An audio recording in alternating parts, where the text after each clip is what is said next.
Okay, going to be checking out A1 EVO Express today. This is from OCA, and this is really, I would say, the next venture from Acoustica to Express.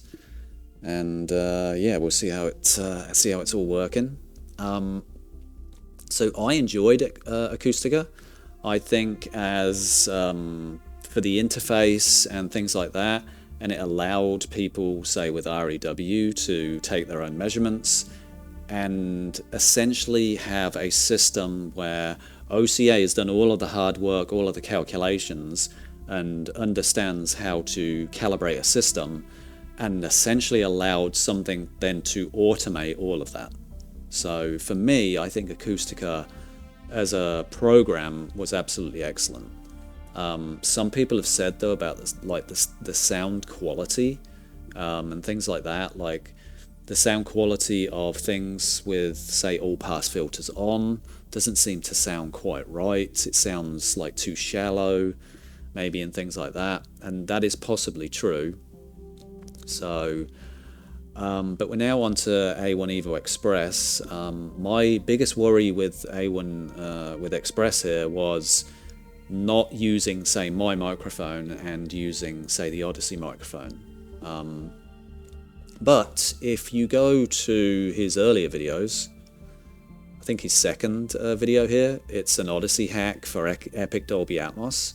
Essentially, he took a standard Audyssey microphone, and I think he had like a $500 microphone, maybe even more expensive. I don't know, but I think it was a really good microphone. Probably an analog microphone at that point with that level. And what you can do in REW is measure one, then measure the other, and anything that the Audyssey microphone was missing, you essentially can create a correction curve for, apply it in REW, remeasure, and essentially you've got two microphones here, completely different microphones that measure equally as each other. I'm assuming that OCA is doing something like that in Express here. I think you would have to, because I don't think these Audyssey microphones are really that good at measuring. Or it could be that they're actually not bad, and the way Audyssey official with their apps and their line of thought on EQ is actually just bad. And I say that because I've used Audyssey, the default Audyssey, before, and for me, I'd rather turn it off. I don't think it sounds good, and I've kind of joked about this before. It sounds like a Best Buy demo room, which to me is just a bad setup, right? It's just doesn't sound good. So, and a lot of people do that. Like they buy, say, Denon receivers, they'll run Audyssey, and Audyssey will just be left on. And I don't know, for me, that's just years of pain of just bad sound. But if you are using, say, a Denon receiver for just a downstairs setup, where most of the time you're either watching the news, occasionally watching, say, a YouTube video, maybe it's not so bad, right? It's okay then. But for me, in a dedicated home theater room, I just don't think Audyssey by itself sounds any good at all. And I would like someone at Audyssey to actually realize that and say, yeah, we really need to like improve the way we set the whole thing up, right? It's just, I just don't think it's not a good program for everybody to use when you don't pay for it. When you pay for maybe the phone app, right, you do get a bit more advanced in the phone app, but especially when you buy the PC app for like $200, like that's when you really get into good sound, where you can use your own microphone, REW, and do some calibrations that way. I mean, pretty much most of the calibration methods I was using were from OCA here. I think one of his first videos, this inversion method, I watched this video probably about 6 times all the way through, just to completely like get it into my mind. Sometimes I just don't grab things and I have to just rewatch until I get it. And yeah, I just pretty much watched most of his videos here, pretty much all of them, over and over again, just to like truly get this and like his level of calibration. A lot of other people's calibration videos I just kind of like put by the wayside once OCA came on the scene. How long's he actually been on YouTube? 3 years ago. Wait, it's been that long? Good lord. Time flies. Like, I didn't realize it was 3 years ago. Yeah, that's a long time. So, yeah, so Express uses the default Audyssey microphone. You don't have any settings. There's nothing really you can do apart from the biggest thing, again, to be honest, the biggest thing with any calibration is, let's look at this. So this is my setup. Can I go which way? Yeah. So this is my setup. What I've done is pillows are typically here. They're all gone. They're really high. I would say they would come up to here, like they're over the microphone. So, you know, I have really high pillows. They're thick, chunky, but everything is out of the way. There's no 4K cases on these speakers, which typically there would be because I leave stuff out a lot of the times. There's no cases on here. Like the room is clean. I like to use 4K cases or Blu-ray cases, DVD cases, whatever you want. Who's still rocking laser discs? I get laser discs. You'd need a lot to get this high. So the reason it is this height is because I have measured me sitting on, say, a seat here. I got my brother to measure where my ears are, and my ears are at 18 inches when I sit back. So what I do is I put a board down. That board is covered with like something soft, right? I think actually these were the bags. Well, I guess you could call them bags, but they're soft. They're soft bags that came and covered these subs, these monolith subs when they came. I think maybe they look a little small, but it was something like that. So this is a board. So again, I don't want things to move, right? So again, I'm putting them on a board first. The board is centered, then the 4K cases are centered on the board, and then the microphone is centered on the 4K cases. It's been balanced, and so it's pointing straight up. It isn't like angled, you know, it's not tipping, tilting, or anything like that. And what I do is I found that I use weather strips around doors, and one of the reasons I do that is because most of these houses like built today, they allow air to like kind of move through the door, so that then they don't shut tight. And I was like, when I moved into this house, I was like, oh, this is bad for sound. This is really bad for sound, and it's bad for bass. Like, imagine like you're watching Dune 2 and all you hear is your door just moving. Like, I couldn't take it anymore. So you can get these like weather strips like from Amazon, you know, and just put them. What I do is I cut some into I don't know, what's that, 8-inch sections. Peel the tape off and then just like kind of tape the door in certain sections. Like, it's not all the way down the door, because a lot of the times if you do that you actually can't close doors. It's actually too thick. So just on specific points of the door, maybe like 3 or 4 parts of the door, and then you've got a door when you close it, it doesn't move. If there's bass in the room, it's not moving and things like that.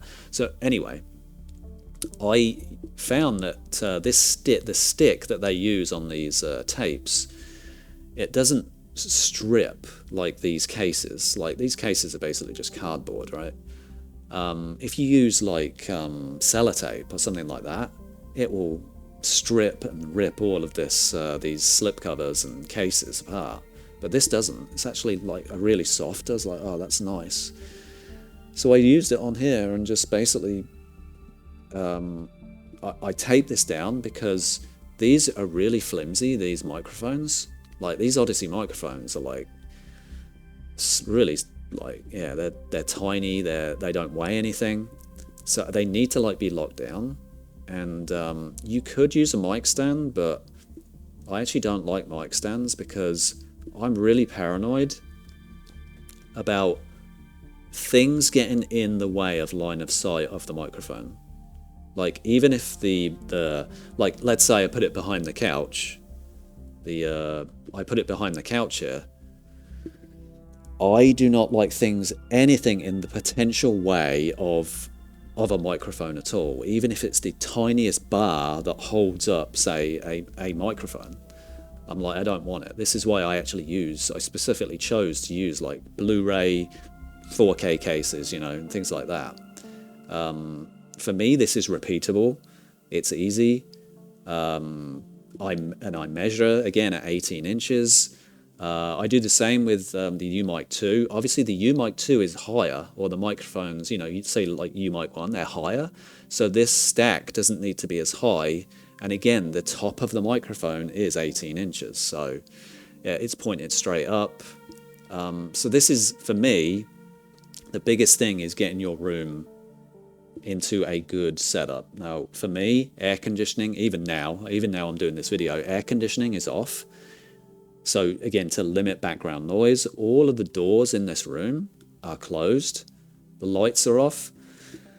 I'm not getting too paranoid about lights being on, but you know, you could have lights in the room that do hum, right? So I'm doing everything I can to lower noise floor as much as possible. Every single door upstairs is closed because I've found that if you close every door in my house, the noise floor gets lowered by at least 5. At least. And it helps if there's cars going out on the street as well. Having doors and everything closed inside just insulates sound so much better. So the reason as well you don't want things like not set up properly is because, again, you don't want anything to get in the way of these mics. You don't want a sound outside, or not so much outside, but a sound inside the house to influence the readings and measurements and that. So I really go out of my way to do this. I found a really good method for doing this in REW as well, taking my own measurements and making sure, for me, if you have great measurements and you have not the knowledge, but you just know that you had great measurements, you really don't need to take measurements again. Like, I have confidence in my manual measurements that they are excellent. Now, I have confidence in my real measurements for this Express, where I took 20 of them, that they were taken extremely well. Everybody was out of the house, and there was no noise in the house whatsoever. No TVs on downstairs, no nothing, no fans on, you know, nobody laughing, no dogs, no kids, no nothing, right?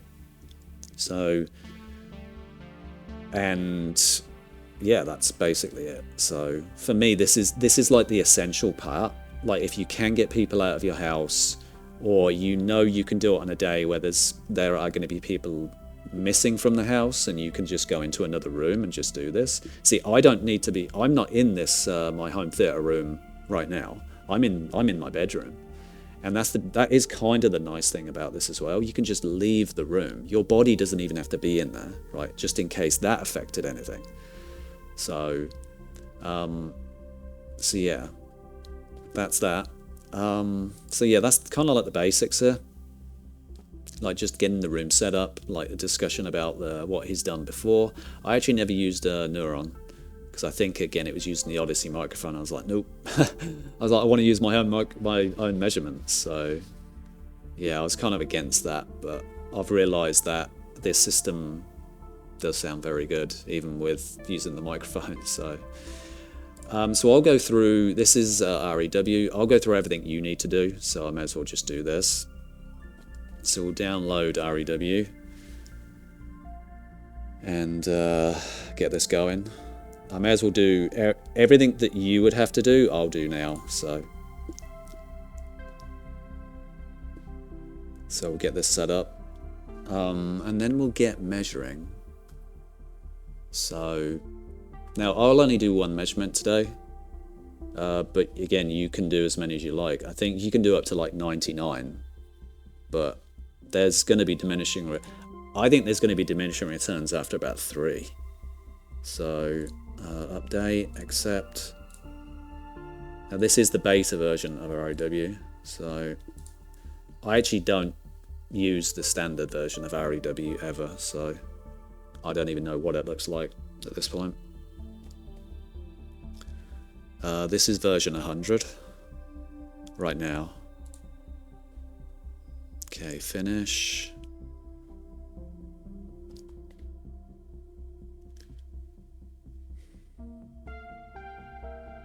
Okay. That doesn't need to be open. So this is... that's Acoustica. This is Express.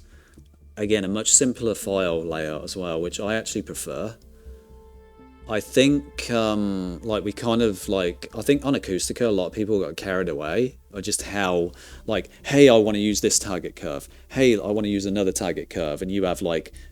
100 target curves in the target curve library and things like that, and just I think there was too much. But now before this latest updates, it was only released well, actually this was released again today. There was one release this morning, so you can go to the log and see like what's been updated. Smarter polarity, yeah, there's a lot of things like been changed lately, so, and that is kind of like, that has been the problem like since the start, which has really been a 2 to 3 week period here, is if there was an update to Express, there is a workaround for this, you can do it, but most people were probably not doing that and thinking, well, they actually have to remeasure. And in some case, it may even be better to remeasure because the logic inside Express has changed. But I think now there is an option on this version. Let's download the Windows version. There is an option now to download anyway, to use old measurements. So that's really all I want, because I took those 20 measurements and there was as good measurements and as clean measurements as I could get. So extract all. Extract. The password is OCA, no caps.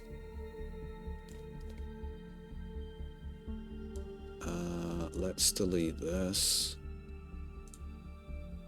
So I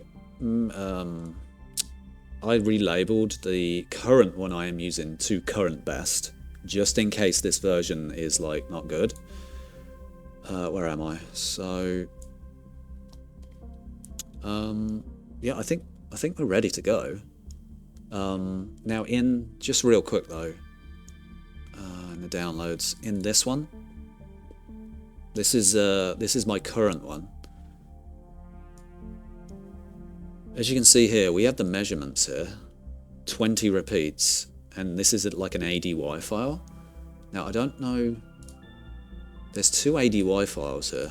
One is measurements and one is the 20 repeats, so I don't know what the difference is.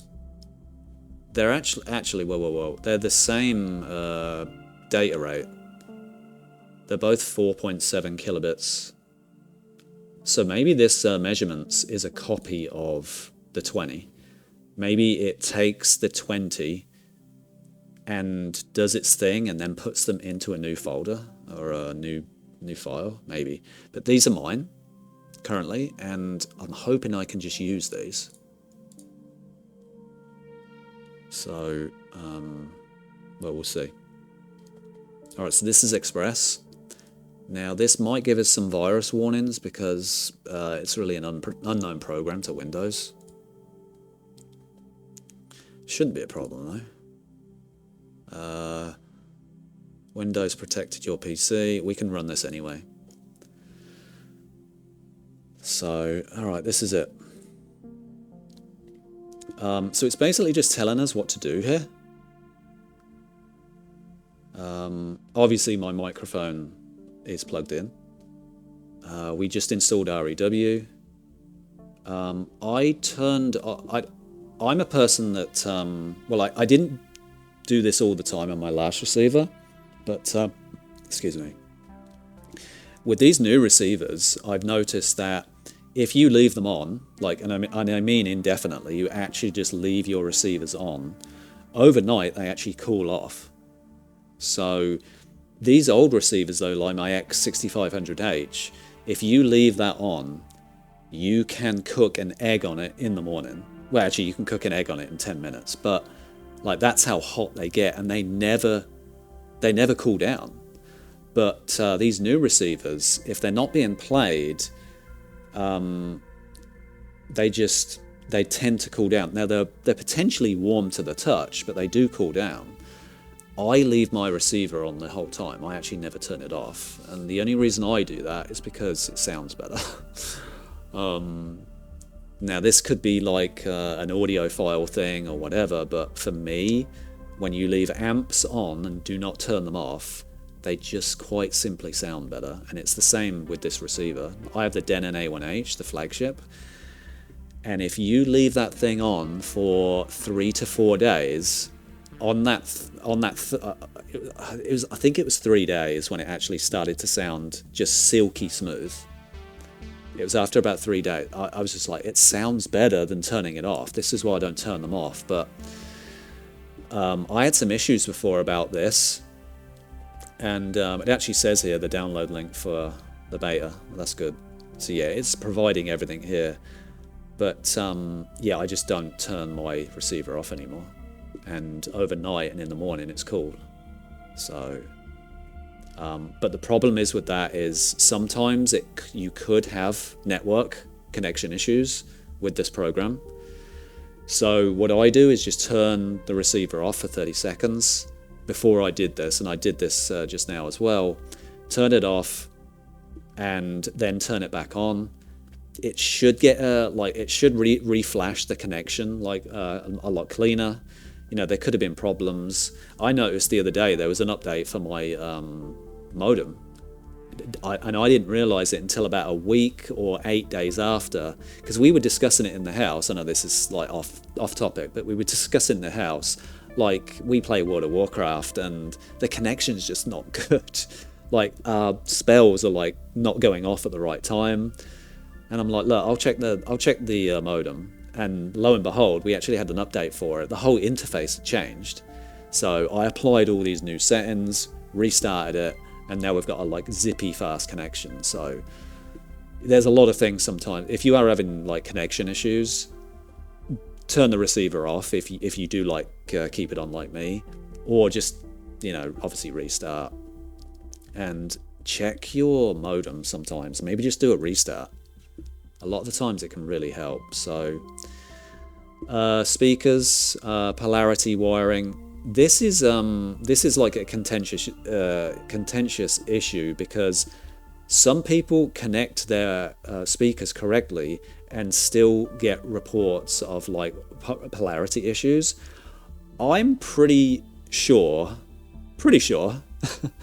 I'm quite confident that all of my speakers are actually connected correctly, but I will get polarity warnings, and I was getting polarity warnings on Audyssey as well when I was using the app here, Multi-EQX, and I still getting polarity warnings. And what I did was I disconnected the banana plugs and connected them back in and reran it, and that time it didn't give a polarity warning. So sometimes check the connections on these banana plugs.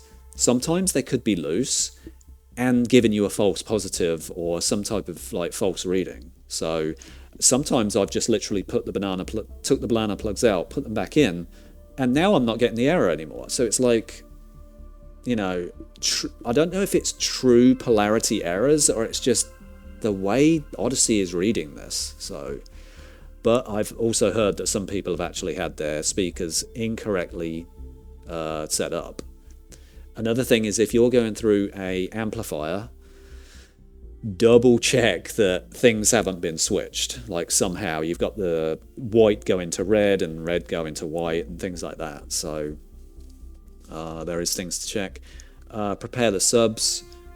Now, this is another issue for people, is if you're like me, what you probably should have done before this is actually set up the volumes of your subwoofers. That's what I've done. Essentially, you go into REW. Here's the simplest way to do this, right? The simplest way. Measure 75 dB from the center channel. Then, on a single sub, the other one is not on or is muted or whatever, or is just unplugged. A left single sub, say, should measure, in my opinion, 85 dB, around there. Maybe it doesn't have to be 85 dB with this system. The reason is because this system I don't think uses boosts on subwoofers, but regardless, this is the most simple way. The subwoofer, the left subwoofer, for example, measure 85 dB on it. Now unplug that one. The right one, measure 85 dB on it. If you've got two more, measure 85 dB on those. And for me, that is the most simple way of doing this, having the pink noise on the mid-range to be 75 and the individual subs to be 85. When you do that and you get everything measured, Acoustica Express here, after the measurement, should put your subwoofer levels at a negative number.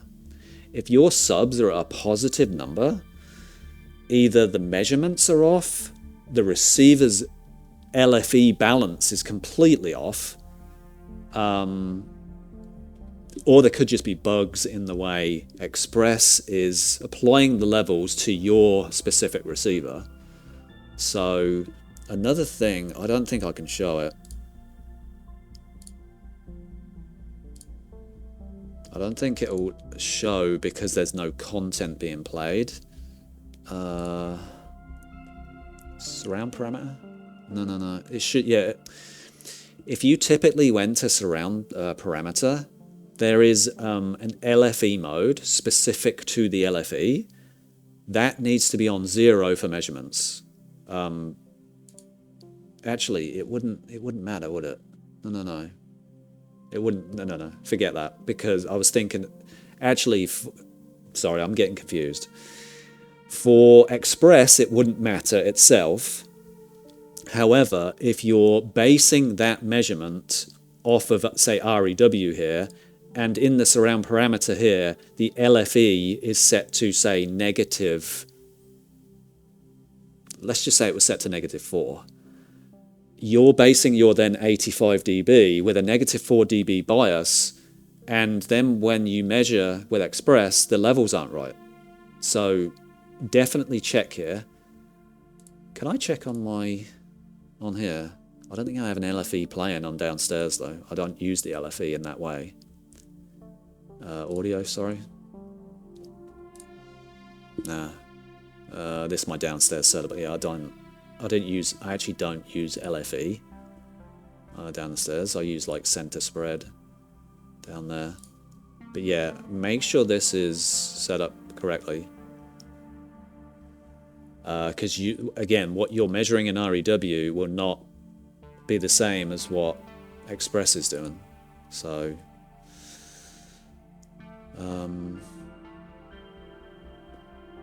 okay. Is that it?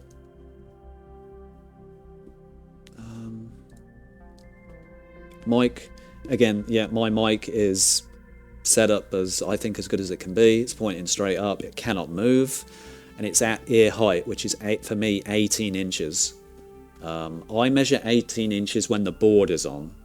So wherever that board is, I measure from the bottom there to the top, and at the top there, it's 18 inches. So I've done that now for every single calibration for the last 2 years.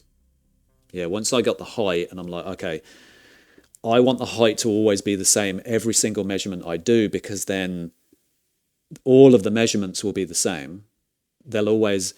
I will know that the mic is always in the same position, because you don't want to be like measuring at 16 inches one day and then just randomly measure it at 20 inches another day, and you're like, my target curve sounds different, right? So again, like, just consistency. Like me as well, if you need to write down, I write down everything in Notepad here, and I have like a list of things like, this is what I need to do for my system to sound as good as it can, right? It's pretty simple, but you know, it's just things to remember. Oh yeah, I remember now, we are measuring 18 inches, right? It's just things to remember. So yeah, good. So press enter when ready to start. All right, let's go. Now there's 2 receivers on my network, so the Denon A1H here, and we've got the X6500 here. So let's pick the Denon A1H. Enter. Have you reviewed and confirmed all the settings are correct on the AVR menu? Yes, I have. I promise. Yes, everything has been verified. Continue.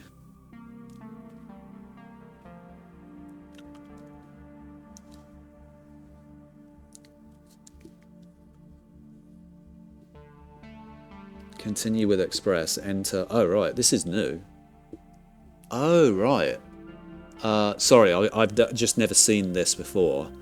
So you can continue with Express, which is measuring the system, or transfer an existing calibration to the system, I guess. So this would be my old calibration. This is an OCA file right here.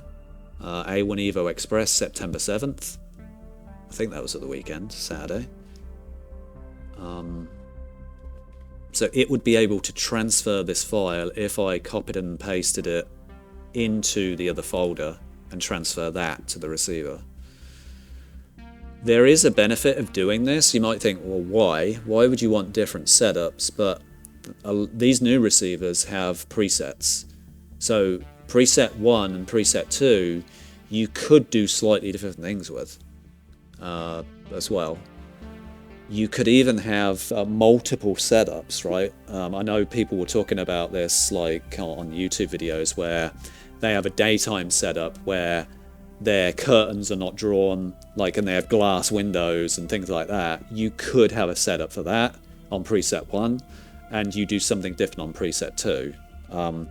Plus, this is actually nice because at the time, if you wasn't using Acoustica, there's no way to get your current setup transferred to preset 2.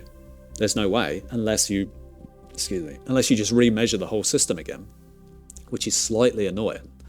So I had to use Acoustica's transfer tool to transfer the calibration to preset 2. It works perfectly fine. Let's press enter because we want to continue.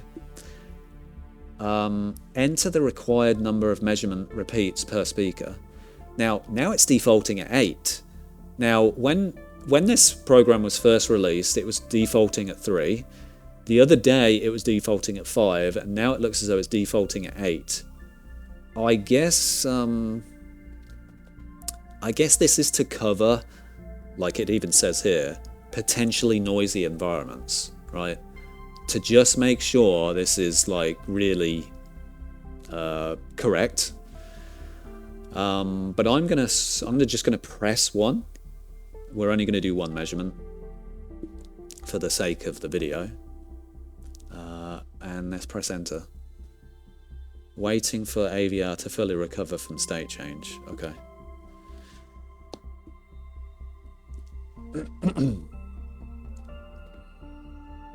AVR state reset, and it's measuring.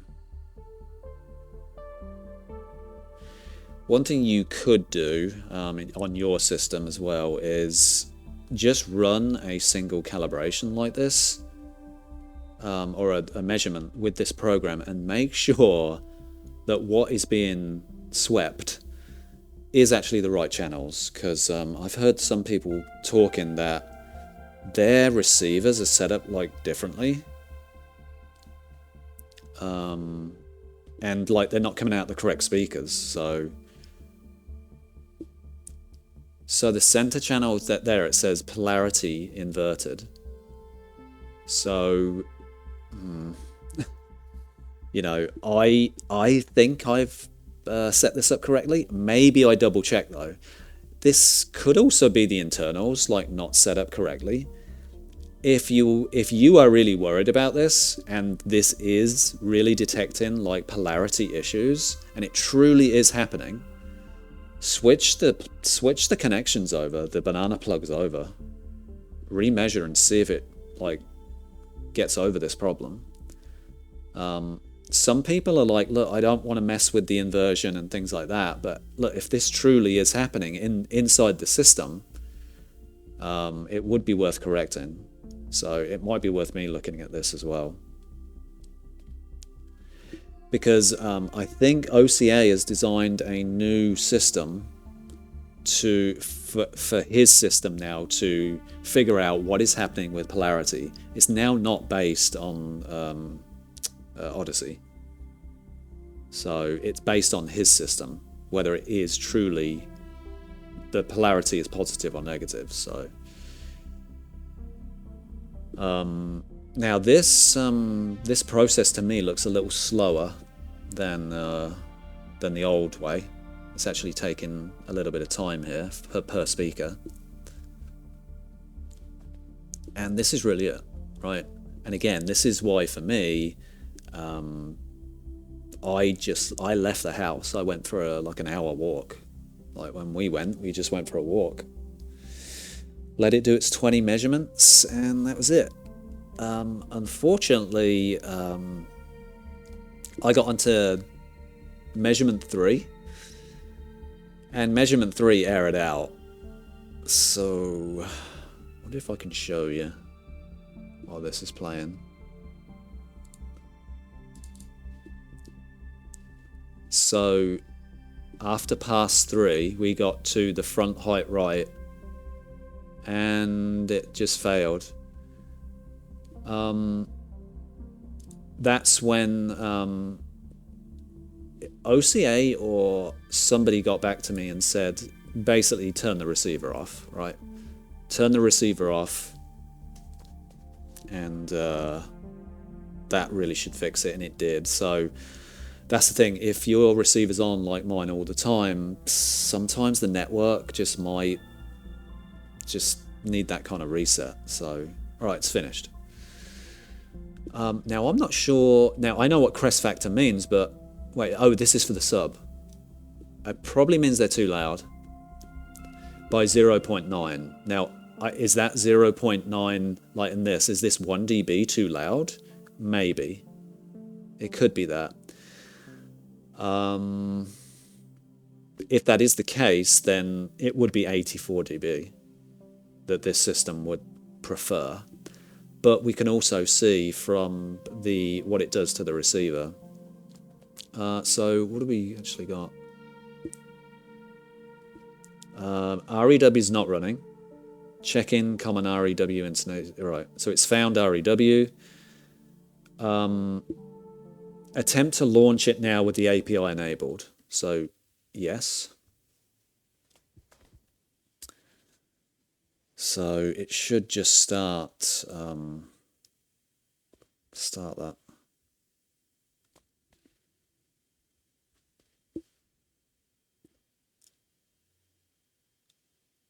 Action required. What was that? Oh, so it just went straight into it. Okay. So it opens this window, this localhost 3000, by the way. You can actually like copy and paste this, and this is how a lot of people were using their old measurements, opening up this PowerShell here from the program itself and recalibrating their systems after an update came out. So, which you can do. As soon as you come into this screen, it just starts. So, it's set the house curve via REW API. Now this gets remade every single time Express loads or does this. I actually found that annoying because what I did is I renamed the house curve to house curve and to see if it would use that house curve, and it didn't. It just used its own house curve. So I tried and tried, trust me, to use my target curve. So it's working out all the subs here. It's working out the crossovers, everything like this. It looks as though the crossovers are slightly different to what I had before. Most of my surrounds last time, what I think, were in the 80s. It's still all the distances. Now here it's given us a warning about the 0.1 channel.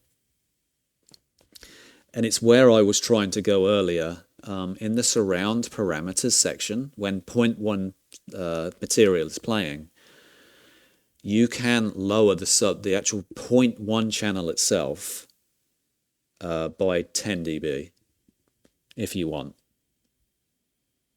0 is as loud as it goes, which is the levels it's supposed to be.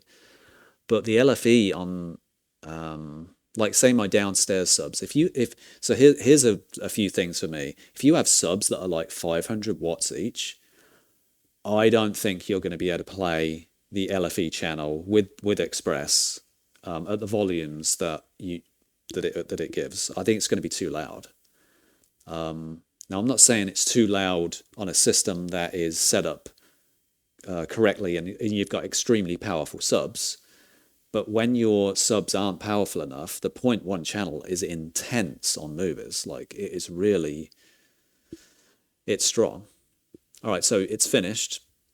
And it's essentially now put the results in the folder. So it says here, please return to the main window. The main window is this screen here. So this has been going in the background of REW, all the calculations. When complete, enter to automatically transfer the new calibration or type. Or type Q to quit. Oh, I see. So, well, I can press enter. The current preset is 1. It's showing down here. So I'll press 1. So we'll transfer it to 1. Setting the low pass filter for LFE at 120 Hz, which, by the way, the LFE, the low pass filter for LFE should be at 120 Hz. That is completely separate to crossovers. Crossovers, it's completely different to what that sub is, which I'll show on mine.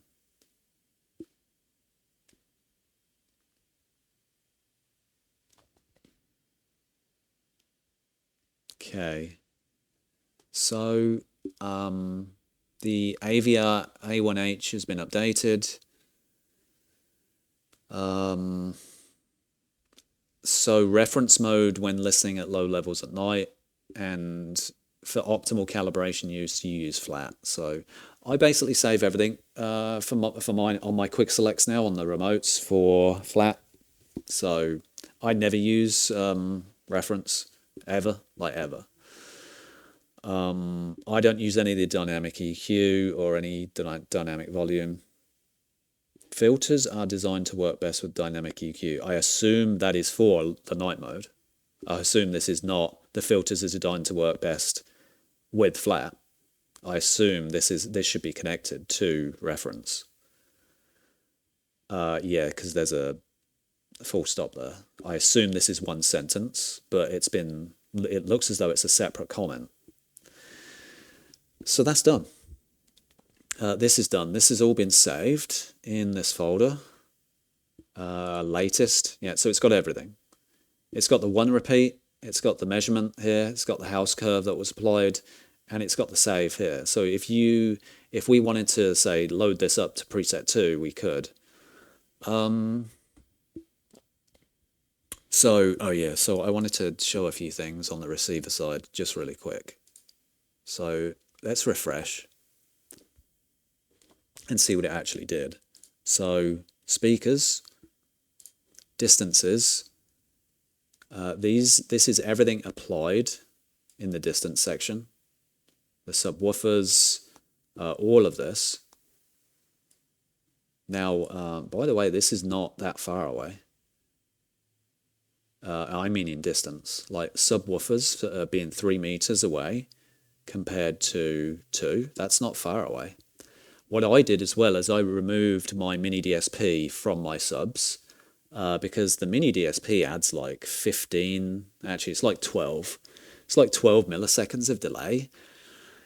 And I just thought for a while, look, while I'm not going to be like doing calibration videos like so much really, and doing subwoofer videos, because I've done them, right? It's not like I need to really do another one or a manual calibration video here. I was like, well, I'm just going to unplug it for now and just go directly into the receiver, so go directly into the subs. And the distances are a lot better. Like, this is not far away at all. The reason this is good is because if you wanted to copy these distances and put them into multi-EQX, you could.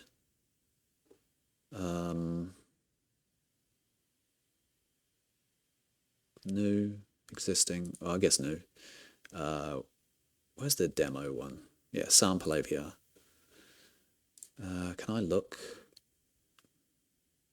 So distances. So when you're in manual control of, say, this app, like the left front here is at 0. Obviously this is in default mode, but you can copy all of these distances in. The reason is that you can is because these aren't very far. Like I said, these aren't far away. I think Audyssey, if this is at 2.75, you can go to 8.75 meters away. I think there is a 6 meter rule in these receivers. So these are what I'm saying is these are within range. So if you wanted to do anything manually yourself, you can at the very least take the information that Express has done here and put these as your distances. Well, it is the same as well for the trims. So now the trims might have some extra information on there. They probably do. But if you go to the levels, now this is like, this says -4, right? -3, and like these 0.5s. On this screen, you can only see the points, the 0.5s and things like that. There is extra information in this, so I would not change this. But even so, this gives you a pretty decent idea of the volume levels needed. Even in here, you could apply these in here as well. They wouldn't be quite accurate. For complete accuracy, you would I don't know if they say in here the volume. Ah, they do. Here. So they do have the volume adjust in here. So front left is -4.06. So again, I'm just -4.06. That gets truncated in here as 0.1, but that's probably going to be close enough. And again, I'm just saying, if you wanted to use OCA's information from Express to fill all of this in with this app, you could. You can even apply the target curves as well, or the correction curves needed. So, so that's done. Well, there's something I wanted to show you in here as well.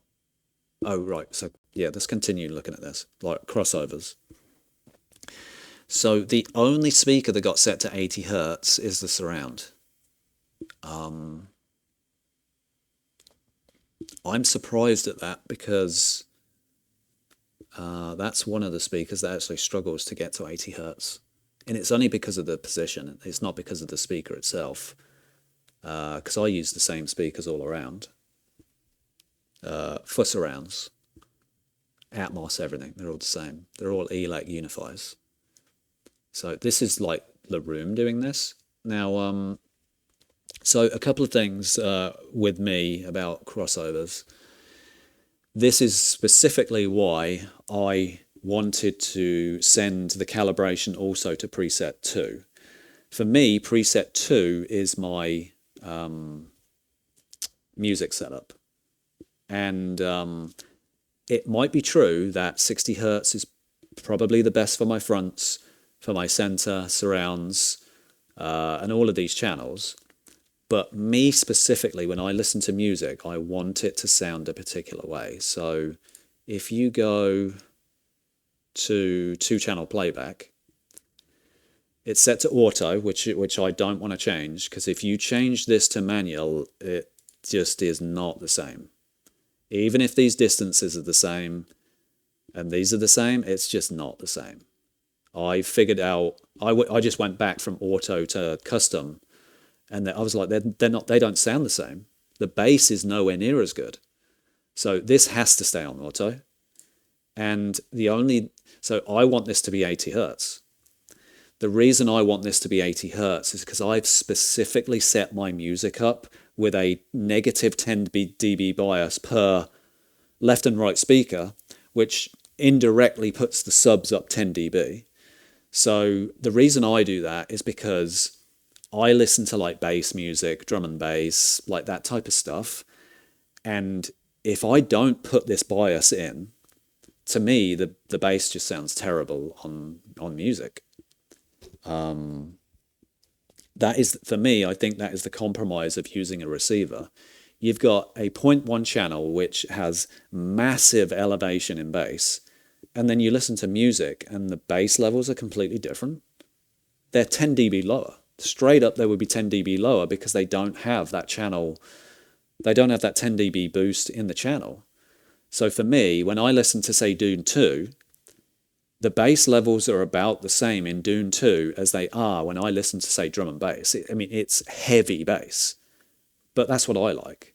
So for me, because of that, it is putting more bass into the subs, right? So having a crossover at 60 Hertz, it actually limits my bass. So for me, let's just say this was preset 2.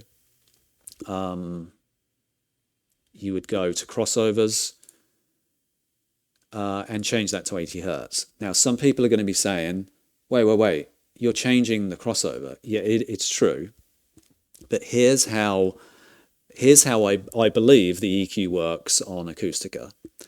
Not Acoustica Express. It was the same for Acoustica as well. Is that if the channel here required EQ all the way up to 60 Hertz, OCA's program would EQ all the way up to 60 Hertz and then probably roll it off or do whatever it needs to, right? What I'm saying is that because all of this EQ work up to 80 Hertz has been done, you can change the crossover here, and it's not going to have any effect on the sound itself. It's just using now the 80 Hertz crossover. We're calibrated all the way up to 60 Hertz, but it doesn't matter. It's just now, we're just now crossing over at 60 Hertz. Now, if it was the other way around, if you, well, let's just do this as an example. If my fronts are at 120 Hertz, that means that it would not have been calibrated up to 80 Hertz. It would not have been calibrated up to 60 Hertz. It doesn't it only calibrates to what it needs to, which is 120 Hertz. That means that if I had to switch to, say, 80 Hertz, you've got a 40 Hertz range there. Yeah, 40 Hertz range. You've got a 40 Hertz range there, which is an extremely important range that is not calibrated. So this is why you can always, like the center channel, I know that 80 Hertz has been calibrated. You can go up. This has obviously been calibrated. This is 70 Hertz. So the Denon A1H received an update last month where you can now use 70 Hertz as well. But we're going to go 80. Again, this is just for music, right? Imagine this is just for music. And it's specifically because my 2-channel is set up a specific way that I do this. Now, admittedly, I may not need to do this on, to be honest, on Dolby Atmos Music, I could play it now through preset 1, where it had all of the crossovers in place. The reason is because, again, the reason why that would sound fine is because they've tuned that bass to come out of the 0.1 channel, right? That's coming out of the 0.1 channel. So most of the bass is tuned, and the bass levels are tuned to come out of the subs at a particular level. Whereas in stereo, that's not the case at all. You're the one in control of the actual bass levels. And in standard mode, for me, they don't sound good. So I save preset, the quick selects. My quick select one is stereo. It switches automatically. Any channel, it will switch to stereo with a negative 10 dB bias on the left and the right channel, which gives me that 0.1 audio for music back in. Now again, yeah, for Dolby Atmos music, for 5.1 music, SACDs with 5.1 and things like that. Anything with a 0.1, you probably don't need to change these, like back to 80 hertz and have that stereo sound, like specifically for that. But yeah, again, this is like kind of like, for me, not an issue, but it's like I wish there was an 80 hertz locked THX mode for people's setups. And the reason is, for me, it's not just a particular sound for stereo. It's a sound where I cannot locate the bass coming from my subs, right? It just, for me, sounds better. So I wish... Now, this is the first version of Express, right? So I think what OCA is doing is actually correct, where nobody has any control. You run the program and try and get your system to sound its best. These will be your crossovers given, whatever they may be, and that this is the best thing to do. So, and the reason I think that is because essentially we're all guinea pigs, right? At this point, we're giving OCA feedback on, oh, this is a bug. This is another bug. Oh, it put my speakers to 150 hertz. This shouldn't happen. OCA can take that information, iron it out, and hey, we've come up with a fix for this, and now it's getting the crossovers correct. So I think kind of like thinking about this program as a beta and or a test program, and giving feedback so it can actually be improved as a program first before you say make another version. Like let's say in, I won't say 6 months because OCA is pretty quick with these updates, but let's give it 3 months of this program being out live in the world, right? And there's going to be a certain point in time where OCA has ironed out pretty much every bug that this program has to offer. There could be there could be random crossover issues. There could even be random levels that weren't correct, bass levels and things like that. Let's say they all get fixed. So that means, like, for a standard person, like just picking up a simple home room correction system, you can just download Express. It will do everything it needs to do, and you have the guarantee almost that it's going to make the right decisions. But once that logic and everything has been applied to this program, I would like a more advanced version with options. Being able to lock this in at 80 hertz, right? For me, again, it just sounds better. What else would I want? It's not a lot. Target curves, right? I would like to input my target curve, and I would also like full range correction, because I don't think if we go to REW here, I don't think this corrects full range. Clear traces. So the FLOs, well, you can see what the target curve is, 12, what he's using. This is the target curve he's using. which is, there's a dip here, which is around the mid-range compensation area, but from my understanding, it's not even getting applied. So subwoofer filter, I'll look at this stuff in a bit, but from my understanding, this is not actually getting applied. It's just correcting bass from 200 to 250 hertz, and that's it.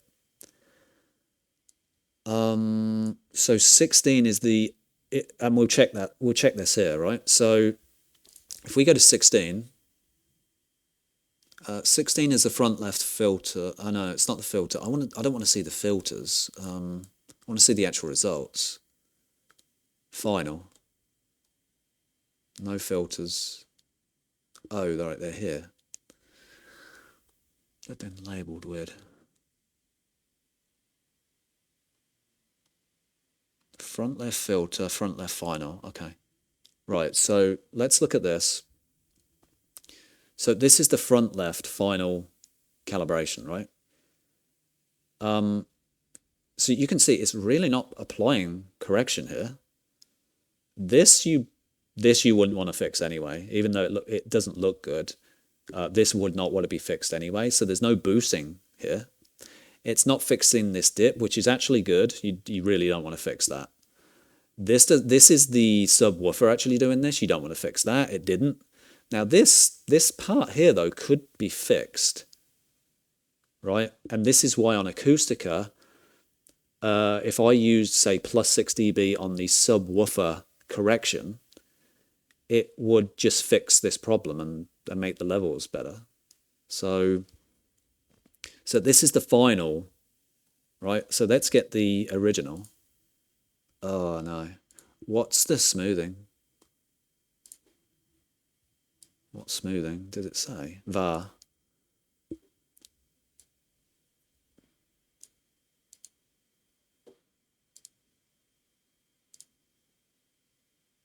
VAR.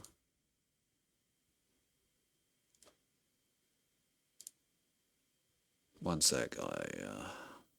So let's take that off.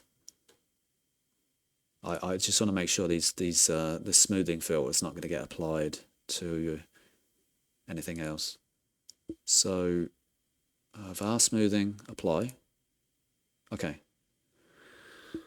It may have got applied to the target curve as well, whatever was on screen, but it's not a big deal. We can take the target curve off. That can actually come off. So this was the original. Front left final. So as you can see, there's no correction going on here anyway. None. So you can actually see right here, there's a difference there. So it looks as though, I can't see both down here. That's kind of annoying. I would have to select them, I think, because I only want to see these two. Anyway, so it looks like about there, about 150, 160 hertz or so. It's actually applying corrections. Now, this isn't much. If anything, there's some minor boosting going on there. That's what it looks like. Oh, no, that's the other one. The original is red, and the corrected is purple. So it's actually using some negative there. It really didn't need to, unless it was correcting other things that I don't know. But yeah, it's bringing down these big peaks. Let's now look at the target curve.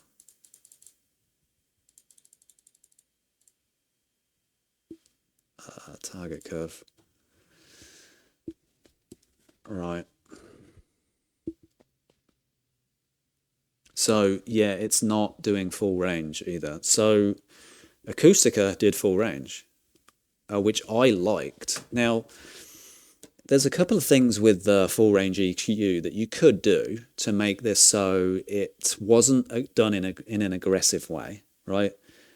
Basically, what I'm saying is only apply negative EQ if like here, there's a peak above the target curve. So apply some negative EQ there and just bring that peak down.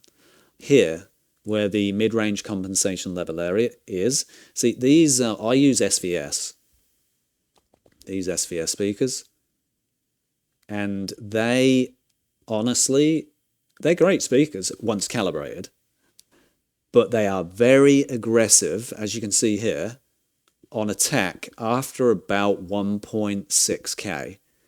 They have this attack here. And that's quite aggressive. And I honestly don't love the sound, but after an EQ, it sounds gorgeous. So even if you smooth this out slightly, it would significantly improve the sound for these speakers. As you can see as well, it's actually not following the target, and obviously it's not, because there's nothing being done to it. I would like full range EQ. I personally think full range EQ does sound better, because the first thing I noticed that when I started playing music, I was like, ooh, it's got way more attack and detail than I was like kind of used to. And people were saying like there's a lot more detail, and even I said, it's significantly more detailed in the sound and things like that. Yeah, it's because your speaker is kind of just naturally being played at its typical levels. Like this does bring a lot more detail and sound into it, but it's not necessarily a sound that I truly love. But in all fairness, this bump here on these speakers, on these SVS speakers, has come down. I don't know if these speakers are a year old yet. No, they are, because I went to Audio Advice Live and I already had the speakers. Yeah. So these speakers are a year old, and if I went back to my other measurements, I'm not going to do it now, I swear this was lifted a lot higher and for a lot longer. So I think over time, these speakers have mellowed out, because I'm not going to lie, when I first heard these speakers in my room, rock, grunge, metal, it sounded pretty hard. And I was like, ooh, I do not like this. I'm like, these speakers need a calibration. But look, obviously over the year, this has now mellowed out. The speakers have probably broken in. I mean, I've listened to these, they're extremely loud. So, but again, I'm not really bothered about these dips and things like that. But some of this could be potentially cleaned up, and it wouldn't be a crazy EQ, right? It would just be this would be very minor EQ levels changed. So, yeah. So that's really like kind of the results. If you see the subwoofer here, let's pull all this out. This is the actual subwoofer. Calibration, one sec. Subwoofer final, target curve. Let's pull this out. So that's the subwoofer calibration. Now, again, for me, the sub actually sounds really good. It sounds extremely deep.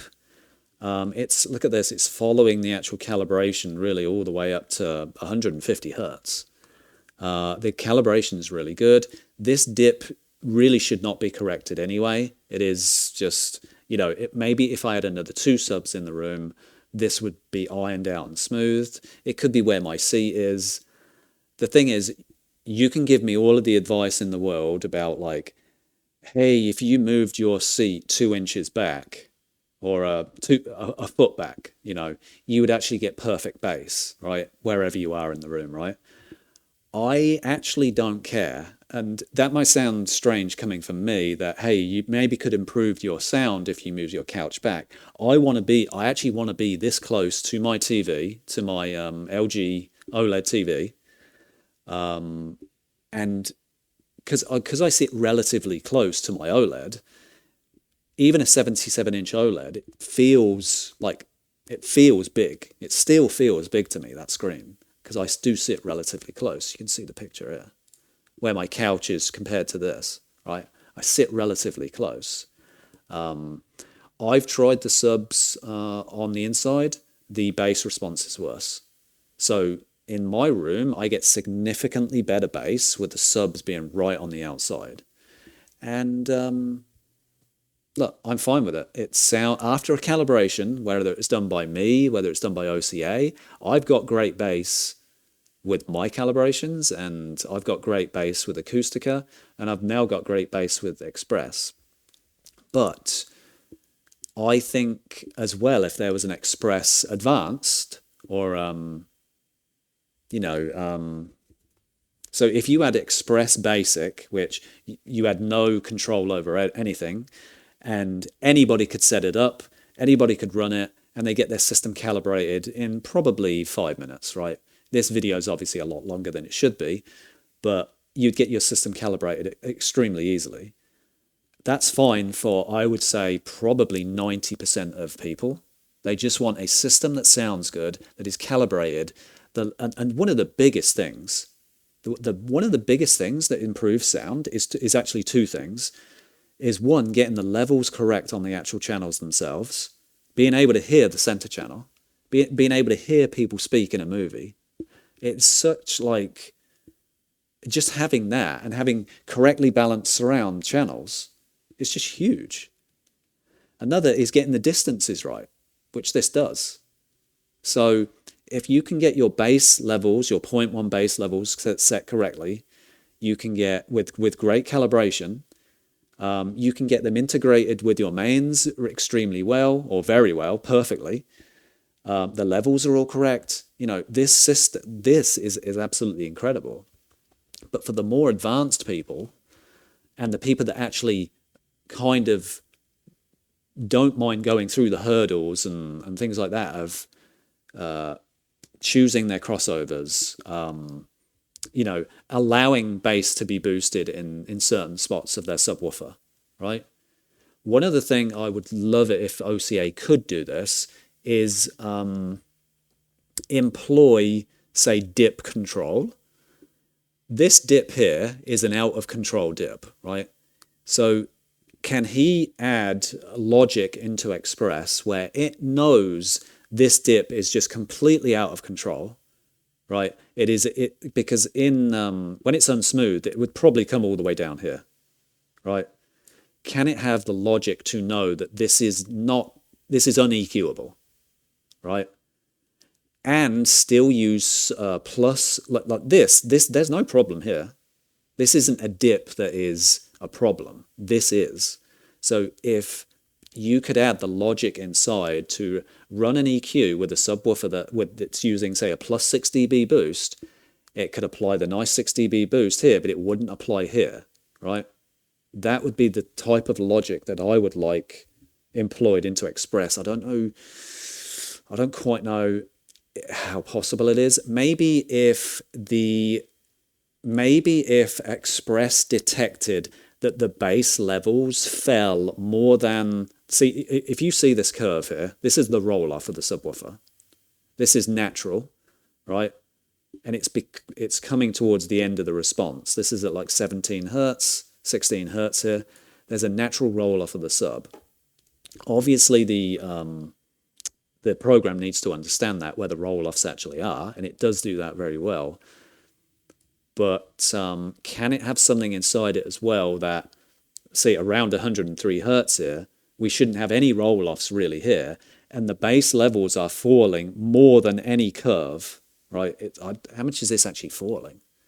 Like, it's again, this is in VAR smoothing, and it's already dipping like this. So if it could detect that the volume in this part of the sub is falling at 2 dB per almost every hertz, it would automatically know not to EQ it.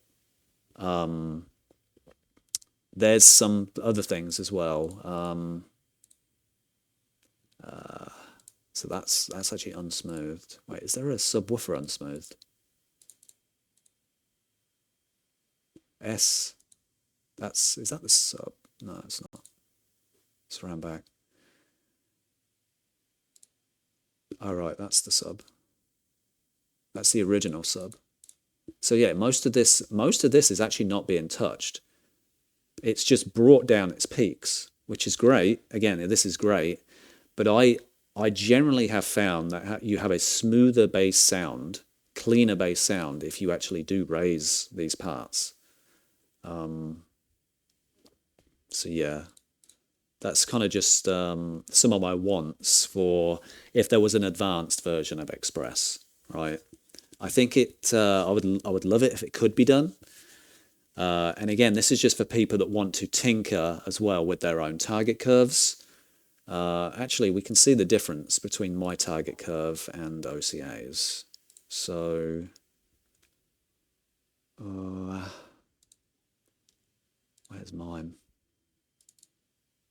So, well, I have a music one and a non-music, so, but let's try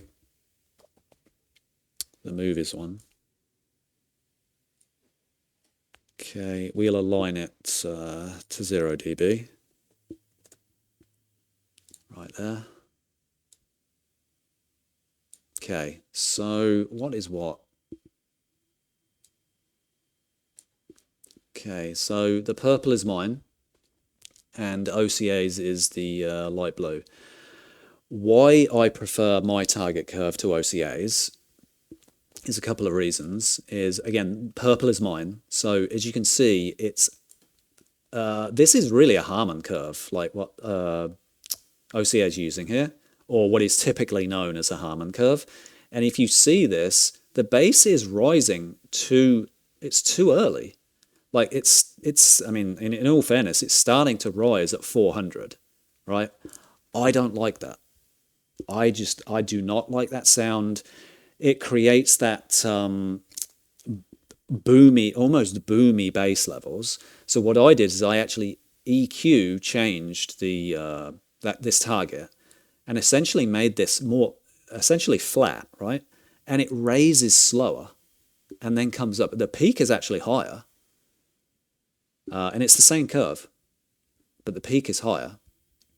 And this gives a totally smooth bass sound. Completely smooth. No boom, nothing. Absolutely. For me, I did some demos, like I went back and forth with a few things, and this was the best bass, right? This bass was just totally smooth. Zero boom. Another thing is, even though we're not doing full range EQ by the looks of things in Express, this mid-range compensation dip is only ever good for music, only ever. If you are listening to a Christopher Nolan movie and you did full range EQ and you was using a mid-range compensation dip, you might get to the point where you can't even hear a single word being said in a Christopher Nolan movie. But if you have a target curve that is flat in the mid-range compensation area, you will be able to hear everything said in a Christopher Nolan movie. So a lot of people complain about Christopher Nolan's dialogue in his movies, but how many people are actually on a calibrated system where mid-range compensation is not actually being applied? Audyssey, the default Audyssey, not this program, but the default Audyssey uses mid-range compensation. And again, it does sound good for music, but for movies, no way. It just sounds bad. Now, the reason I have this raise here it's actually a 12K. The 12K raise gives just a twinkle, more airiness to treble. That's all it does. That's all it's there for. And the reason I've put this on a movie target curve and I call it movies and music. It's a combined curve. All I did was take the mid-range compensation dip out. So, and again, because movies, in my opinion, between 1K and say 8K-ish around this area, it has to be flat. And now this is tipping down, but it's flat. You can't have any dips going on here. Otherwise, you won't have good dialogue clarity. Movies with bad... and you've got to say to yourself, are these movies, do they have bad dialogue clarity, or is it my setup? Another thing, is it my center channel, right? Your center channel might actually have a dip here without the mid-range compensation. So, So what do I actually use? So this is, pretty sure this is just music. And we'll see what that's like. See, this has the mid-range compensation dip in. So let's just make sure everything is normalized. Let's compare to OCAs. So pretty much, I mean, the levels are slightly different here because it is averaging the levels. So it you know, the colors are terrible. Let's go red. Okay, mine is red, OCA's is blue. In all fairness, like, I'm going to bring this down to be a bit more in line. Excuse me. Anyway, so I'm using this mid-range compensation is actually from Audyssey. This is actually Audyssey's mid-range compensation, which is at 2K. And I have found personally that it sounds really good. Now, if you use this with my speakers, so normalize my speaker response, my left one, you can see, well, actually, OCAs might actually be better placed. But again, you can see that my speaker is raising at this point, and it is around this mid-range compensation area. Now, what I could do, now knowing this, I haven't done this even on my custom EQs, but I can move the mid-range compensation EQ in this area to here, where OCA has put his. Interestingly enough, OCAs would actually work perfectly for mine. So, but again, having this like nice level of control where you are in control of the tonality of your system is better, because currently Express, while I admit the bass levels in my opinion sound great, movies I think have sound great, the levels sound awesome because everything's like, you know, done, I think it's calibrated excellently, but it's not calibrating some of the potential errors in speakers, and the tonality that say you wanted, say, in Acoustica is really gone. Like that soft, tight, all-pass filter sound with, say, Acoustica, with Express it is gone. However, on the flip side, you do gain extreme clarity. Like the clarity is really just excellent, and it is showing that the speakers that I have now that they've like really warmed and burned in offer very good clarity for these movies. Like dialogue sounds excellent. There's no boominess or anything like that in the dialogue or nothing like that. It just sounds great. So, so that's it. Now, while we're still here, is there anything I wanted to show you still on here? That food channel? No, I said that. Subwoofer should be LFE. Presets. Oh yeah. So this is. I should have talked about this at the start. So hopefully people are still watching. They haven't fell asleep yet. But your preset and layout. What I do is I set mine to custom, the ampersand. So instead of like, you know, kind of having the AVR in, like if you had a 7.1 setup and the only thing that matched your system, let's just say, was say a 9.1 system with, what do they call it when, the zones, yeah, with zone 2 and all of this crap, right? I didn't want that. I'm like, look, I'm going to set my ampersand to the exact layout and speakers that I have, which is exactly what I've done. So obviously fronts, I have a center, surrounds, yes. The back surrounds, I have 2. I don't have front wides. Height speakers, I have 4. The front layout is front heights. They're not tops, they're not middles, and they're not Dolbys, right?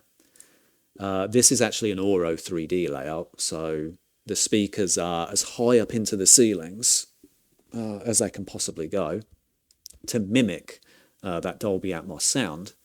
I actually prefer it. Now I've got calibrations done, now that they're actually calibrated, and but pre-calibration I actually didn't love this sound.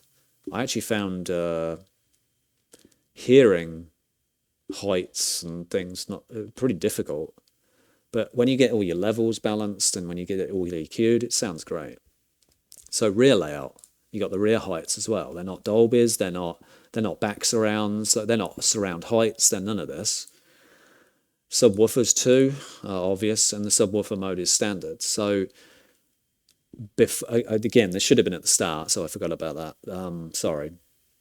But make sure your ampersine is what your speakers actually are, like what your layout is. So yeah, I think that's it. Now, just again, before we go, so this is the latest. Can I,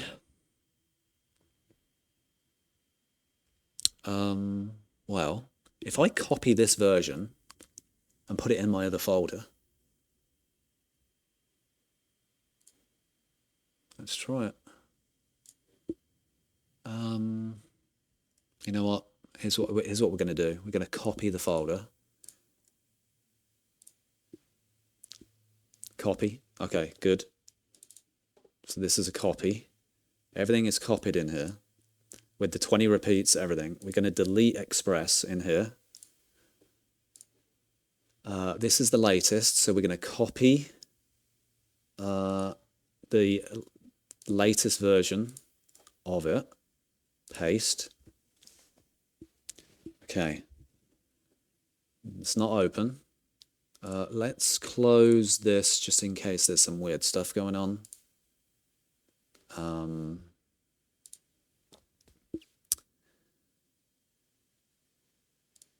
So copy.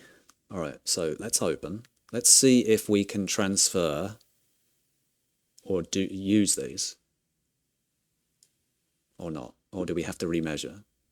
So open. Let's start. I just want to know if we can use our old measurements. So, all right, it's been verified. Transfer existing. I could transfer, but let's just see if the transfer works first. T. So it is that one. So I can just transfer my old file. This is great. So number 1, it's on preset 1. Great. Excellent. So again, this update is really nice because, look, you shouldn't need another program like Acoustica to transfer your old files. And, you know, you need to download Acoustica, you need to download this. It should all be done in one app, right? In my opinion, everything should all be done in one app. You shouldn't need any of the other things that OCA has made. You shouldn't need it for this program to work as well as it should work, in my opinion. All right, so that's done. So perfect, that's one. So all of what I just did is gone, and I'm now using my old calibration, which was the 20 measurement one. But can it use these old measurements? I don't know. So let's see. I've never done this before, so now I know a way to do it manually, but I just want to know if there's an option inside the program to do it. So yes, this is my receiver. The settings are correct. Continue with Express. Enter. See, it looks as though it's just going to measure again. Enter the required number of measurements. Let's do 1.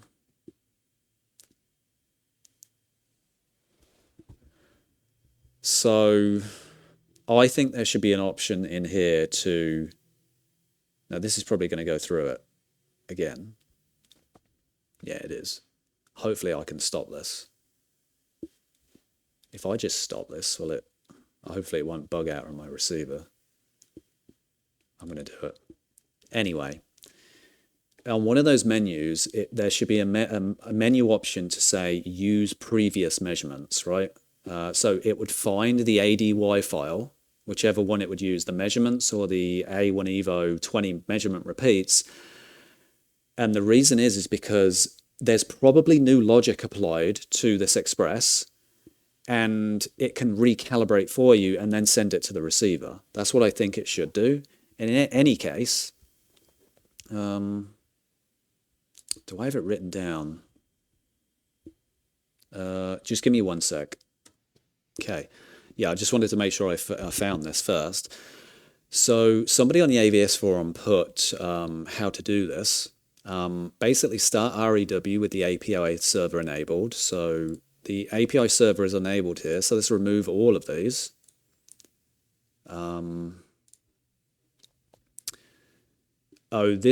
This was basically talking about rename the file for the ADY that you want to use and rename it to measurements ADY. So we'd have to assume that it is using that file called measurements.ady and not the 21. So start Express, but don't do anything, right? So let's copy this for a sec.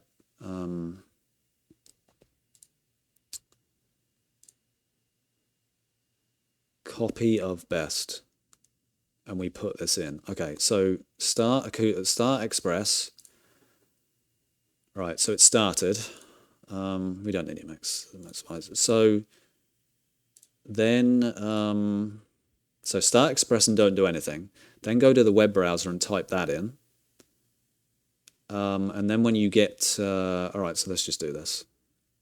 So we'll type this in. Right, and now it's calibrating with the new version of Express with our old measurements. So that's the workaround that you would have to do. But you shouldn't need a workaround to do this. This should, in my opinion, be built into Express, where when a new update comes, you can use your existing measurements and it can calibrate your system for you. Now, some of the times it might not be fixes or anything. It might not even improve your system. But for some people, it could fix, say, subwoofer levels, right? It could fix a lot of things for people, this actual calibration here. So I think it'd be worth it. Do you see that my crossovers are different? See, the 20 measurement thing was different to the single measurement. So I think only one set of speakers were 80 Hertz. So either that shows that, well, that to me, that shows that 20 measurements gives the Express much more information about what the speaker is truly capable of. So I'm not saying you need to do 20. I mean, it defaults at 8. I think 8 should be, 8 should be enough. It really should. So, another thing I actually haven't talked about is the Audyssey microphone. The Audyssey microphone is an analog microphone, which technically means, and I wouldn't be surprised if this is the reason why OCA has actually used this microphone that everybody gets with their Denon and Marantz receivers, is because it's analog, the timing and phase information is so much better in analog than it is in digital. So, all right, so this is the calibration now done. Which one was it? Best copy? Yeah, so 9/10. Yeah, that's today's date. So this is all the new stuff. This was the old, September 7th. Yeah, and now let's upload this. So, oh, right. Yeah, this is the problem, isn't it? Oh, actually, no, you can do it now. So start. You can go into transfer mode. So Denon. Everything's right. So yeah, transfer T.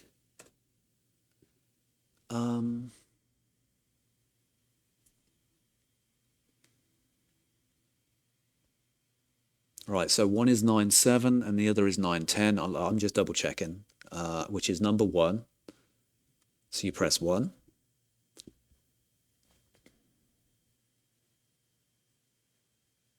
Wait, did I just get a timeout?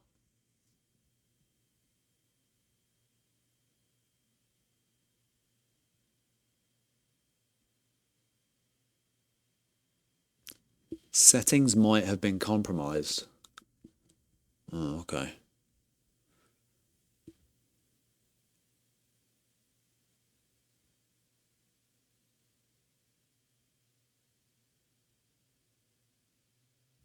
I could try transferring it again.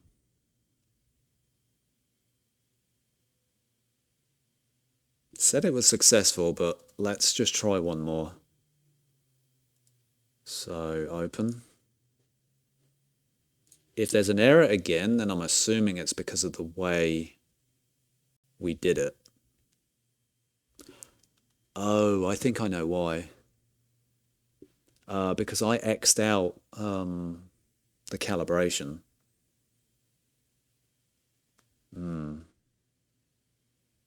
When it started measuring, like, say, a single speaker, I just X'd out, and I bet it left the receiver in a weird state. See, I should go in there and check. If this still has an error, then I bet it's there. I need to, like, turn the receiver off. So let's try again one more time, just in case it's, like, kind of fixed. So transfer. So it's number 1. Preset 1. Looks as though it's fixed now, I think. Yeah, it is. Okay. So I don't know if you've ever had that before, where it got stuck in Audyssey mode in the middle of a measurement and you couldn't actually do anything. Like, you actually had to either turn the receiver off or somehow get it out of Audyssey mode, which is like, you couldn't even press anything on the receiver, on the buttons, on the remote. The only way would be to turn it off. Sometimes as well, you can't even turn it off with the remote. You actually have to unplug the AVR. So now it looks as though that went through. I would have to, like, go into my room and things like that just to see if, hey, the system is on correctly, it is actually applying correctly, and things like that. But that's how you would have to do it with this way, is this local host 3000. When a new update comes, and then, like, run the calibration again. So that's that, yeah. And this is all the new stuff. Now, with Acoustica, where is it? Downloads. Second attempt. So Acoustica, you could just load Acoustica up. And look, Acoustica, in my opinion, is from this point of view, is actually set up better. Look, you've got your options here. Transfer optimized calibration file. You can just choose this. You can recreate an AVR calibration file. You can measure. This allowed you to measure with I think the Audyssey Mic. Start optimization. I just think I actually think this is better, kind of set up at the start. Because I think, like, some people might get tripped up about what to do when it says T or the other way, even in the other program. So for me, this is very clear at the very start what we want to do. But I think even this could be confusing for people. So I think at the start, you have, like, a menu system like this that would be down here. But at the start, it would just say, like, kind of calibrate system or go, or, get your system ready. I'm ready to go, yes. But then for advanced people, you've got all this other stuff where it's like kind of, it's relatively easy to understand by people that just do this every day. But I understand like people that don't do this every day, like kind of getting lost. But here again, you can transfer optimized calibration file to your AVR. Number of files. Oh, that's the September 7th calibration. Anyway, you can pull in the old OCA file into this here and just send it. You can send it here too. So, because the thing is, on this, with Acoustica, I don't have to go through hoops to send a calibration file to my receiver. With Express, you know, I'm having to press enter. I'm having to find my receivers, right? I'm having to go through all these steps first. So I've had to press my enter button once already, and I'm not there. I have to press it again for a third time. And now I get to the choice of continue with Express or transfer existing. This might not be clear for some people about what we're actually doing here either. So I do think this could be set up slightly better as well. I'm not just being negative here. I'm trying to give like constructive feedback on how to set like something up in, say, PowerShell in a way that is meaningful and easy to understand for people, right? If you just want to come in here and transfer your file, you have to, with Express, you have to go through hoops. I have to press enter 3 times until I get here. So that's really all I'm saying. I think, now don't get me wrong, I think Express, from a bass point of view, is actually better than Acoustica. And I think it gets levels better than Acoustica as well. Generally speaking, I think the sound is far better in Express. But I think some of the menus that were good with Acoustica, they seem to not be quite as good in Express. So that would really be my feedback as well about just having a system here that is, right, if I have previous measurements and I want to use those previous measurements, press here, and it will immediately open this page and start your calibration for you with REW open. It will open that as well. If you want to transfer an existing calibration to, say, preset 2, you can go there instantly in a click of a button. Like, that's, in my opinion, how it needs to be. It needs to have a nice layout. Whereas the first section could be for the everyday user, you know, starting the calibration system, and then you have the more advanced section below, which you could come down with your arrow buttons and pick there for people that want to do the slightly more advanced thing. And this could still be easy to use, even if there's a lot of information on the screen. So, yeah. So that's it. That's using Express. This, in my opinion, is more advanced than Acoustica. I do think it does sound much better. I think the bass, what OCA is doing with bass calibration is significantly better. But for me and maybe some others, I think some more advanced things would be nice in like say a separate program, possibly a separate program. And even the things that I was talking about here about sending files and doing all of this and whatever to like preset 2, maybe again it would be better in a separate, more advanced program. So you keep the basic Express version super simple, right? Where you don't include like this transfer, right? In the Express version, in the basic version, you don't include that, right? Maybe you don't include that. But you do it in the advanced one where you, because the thing is, you don't want people to get lost in these menus. So, one last thing, I'm not going to go through it, but one last thing we could do is clear traces. And again, for the multi-EQX people. So, where is the final sub?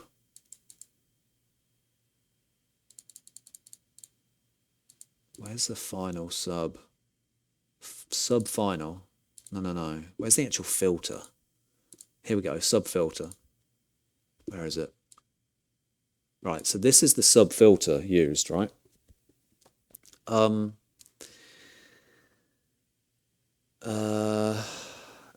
it's not got the boosts. Oh, right. So these are the boosts were here, right, and it's pulling it down. Okay, I see. Now, what you could do for the multi-EQX people, let's say you were unhappy with, you love the sound of what OCA has done in Express. So what you can do is you can export. Do I have to select it? I think I need to select it. Subwoofer filter. Make this the current selection. Yeah. Oh no.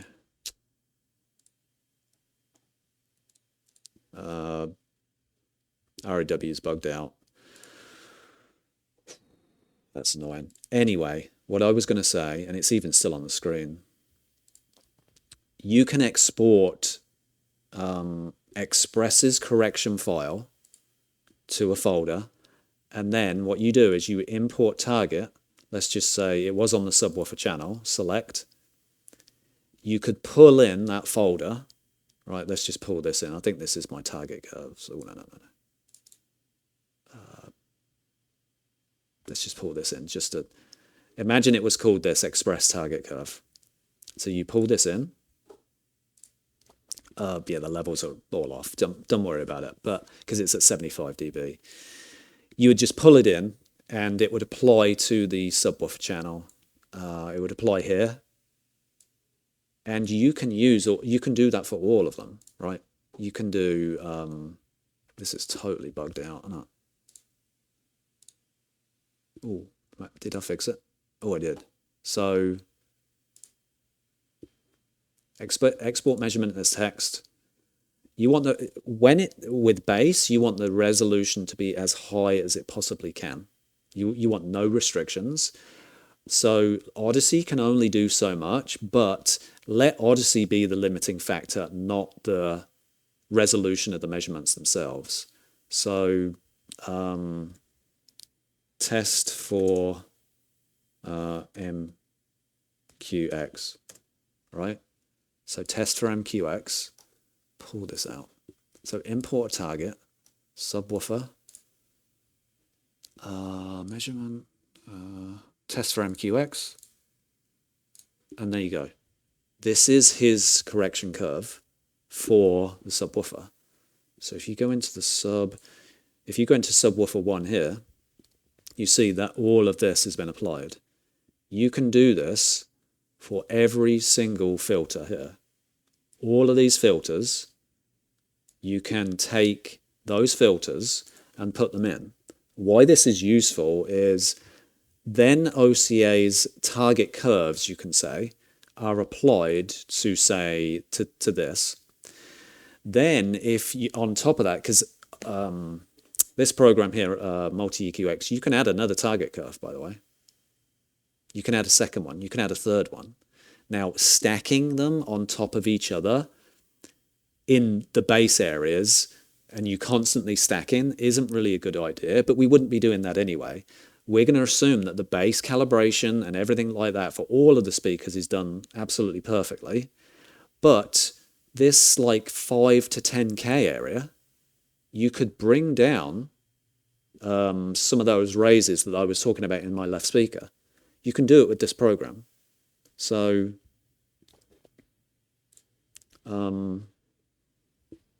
what you could do is this, right? So VAR smoothing, you could VAR smooth this. This is fine. This is FL1, so this would be the front left. Make this the current. Good. Then what you can do is you could EQ this, right? That the levels are, that's what his levels were. Don't change the target type or anything like that. Don't change anything here. What you could do is don't use any boosts, right? Just don't use any boosts from, I mean, I'm going to say here, honestly, so it'd be like 400 hertz. Because again, we're not recalibrating bass. So 400 hertz to, let's just go 2400, right? But with no boost whatsoever. Match response. You've got a few filters here. So you've got a few filters here, 2 and 3, bringing down this, right? And it looks like there's some boosting going on. I shouldn't have any boosting.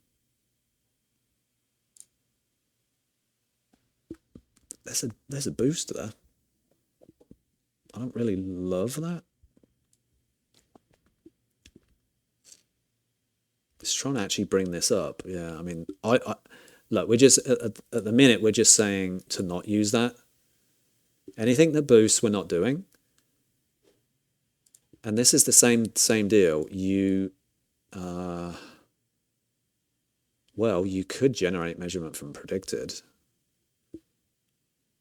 and then export that as another target curve, or you can, I haven't done this in a while, so exports filters as text, I think. So test for MQX filters EQ, let's just call it that, EE. So let's do the same thing. So import EQ, we'll do it on the sub channel because it doesn't matter. This is just for a demo. So it'd be this one, filters for MQE, filters EE. Right, and now it brought in another load of filters. So all of the filters, again, we didn't mess with bass, so it wouldn't mess with any of the bass levels, but it would correct some of this stuff going on here.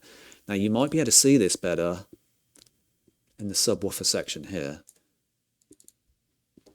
Right, so again, imagine for a second this isn't a subwoofer and there wasn't all of this going on. But we've corrected, it's got a filter here for that dip, OCA's dip, and maybe a little bit here, but it's just taking care of some of these problems in the speaker. Very light EQ there, very, very light. Hardly changed anything, but it did apply this.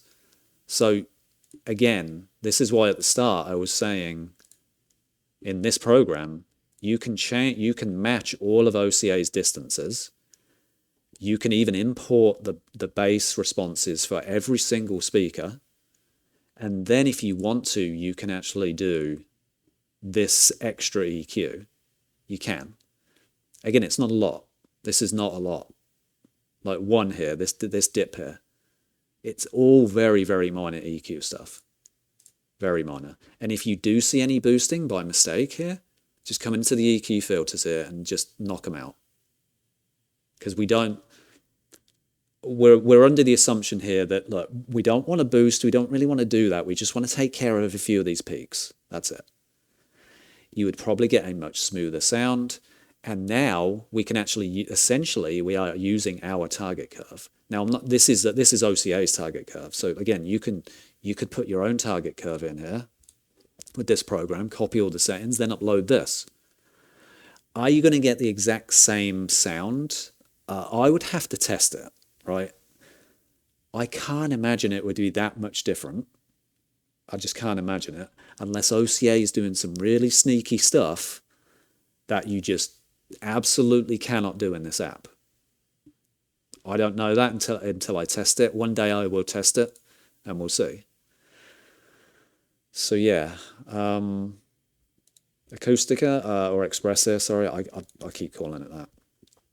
I'll leave a link in the description for the Express, and check it out yourself and let me know what you think, because I think it is an excellent calibration method. I think it makes the system sound awesome. But for more advanced users, hopefully, I mean, look, 3 months down the line, 3 months down the line, I would like a bit more of an advanced way of doing it. If not, I'm going to do what, like I just said, I'm going to copy all of the filters, put them into this program, and maybe just tighten up some of the things that I don't like going on in those areas and just use EQ filters, right? Don't go. I don't need to go crazy with importing another target curve and things like that. Just use a couple of EQ filters per channel just to clean some things up that maybe you don't like as well. That could be the way. Or we get into multi-EQ exit and none of the distances and anything translate. I don't think that's the case, by the way. I don't think that's the case because I've done similar things with this program, and I think they're about the same levels. Like the level-wise, I think they're almost the same. So, but yeah, unquestionably though, each progression of knowledge that OCA is getting, how to get the best out of these systems, is getting better. 100% is getting better. The way bass sounds in this versus Acoustica is significantly better. The only thing I do miss from Acoustica is that because I could use my own target curve, it had a softer sound. It did have a more musical sound. And because we're not EQing at full range, you can tell by the filters that we're not, there is slightly too much attack on these speakers for it to sound absolutely incredible. And again, I'm not saying it sounds bad. It sounds the best. This is the best iteration that he's released. And he's not doing full range calibration either. So another thing is, if he did implement full range EQ, OCA may want to rethink, how do I get the best out of a full range EQ? Again, this is why I think Express is being done in the correct way. Number one, does the program work correctly for you? And if it doesn't, report back to OCA on, say, the AVS forum or even the Facebook group and see if you can get it resolved. And again, once the reports start to get lower and lower and lower, and you've got Express into such a great position, which, to be honest, it's even not far away now. It works perfectly for me. I know some people are having issues and things like that, but it does work perfectly for me. This part of the, you could say, beta test for this is essentially getting a system calibrated levels right, getting the distances right, improving bass response, getting the bass levels correct in each and every receiver. Once you get to that point, though, and bug fixes have been done, you can start putting on these additions. Like, let's not do full range EQ yet, you could say. Let's do EQ just in the mid-range area. Obviously, you've got the bass done. The bass is done already. Let's try and get mid-range EQ done well and smooth. And then the final addition could even be fixing potential treble problems, right? You could even split this up in that. Or unless he says, look, it's just easier to just make the system just full range, and then we'll see how full range EQ works. Because like I did there, my filters were very light, and I think OCA is the same. He doesn't like to apply heavy filters in a full range area, especially with treble, because treble's bouncing all off the walls. So anything could happen with treble. So yeah, if you've used it, let me know what you think. And do you prefer it to Acoustica? I'm assuming most people do, but I do think some people are missing the customization of Acoustica. I think that is probably what people will be missing from Acoustica going to Express. But as Express continues to improve, I'll just download the new version. I will put that new version into my old measurements file, run its all EQ again, upload that to the receiver, and hopefully things might improve, even for my system. Like, things might have improved as well. So yeah, good stuff. I'm very impressed. Like, OCA does continue to baffle me how incredible his methods are at getting this system to sound this good. So one of the benefits as well of all of these systems is, if I have to manually do this in REW, it just takes a long time. This is why having systems that the knowledge and the procedure of calibrating a system is already in the program itself. You just need to take your measurements. That's the beauty about Acoustica, Neuron, and Express. I love that. Like when I calibrate and do a proper EQ, it takes 4 hours, right? 4 hours, and that could even, then there's a mistake made, and then you have to like re-upload, and there's a lot of things going on that can happen. I make a lot of mistakes. It's very easy to make mistakes when doing everything on your own and manually. But a mistake in Express is, everybody reporting it on the forums or the Facebook group, that gets fixed.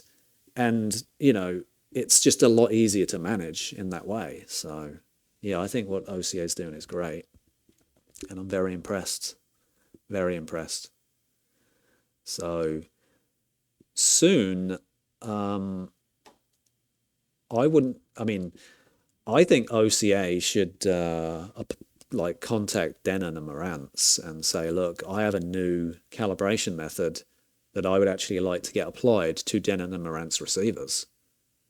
It uses the Audyssey pipeline, but essentially is the same.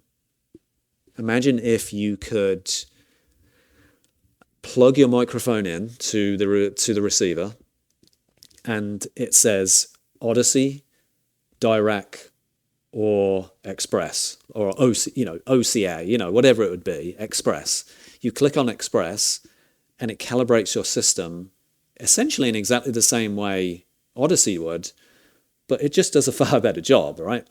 That would be nice to have that. Oh, I'm in night mode. 7 o'clock. It's 7 o'clock already. I don't know how long this video's been. Anyway, yeah, that's my cue to end this. So yeah, again, very impressed. Let me know what you're doing. Have you used this program yet? If you haven't, I really suggest doing it. It will unlock some incredible sound. And I still think there's more to come. So thanks for watching, and have a great day. Bye.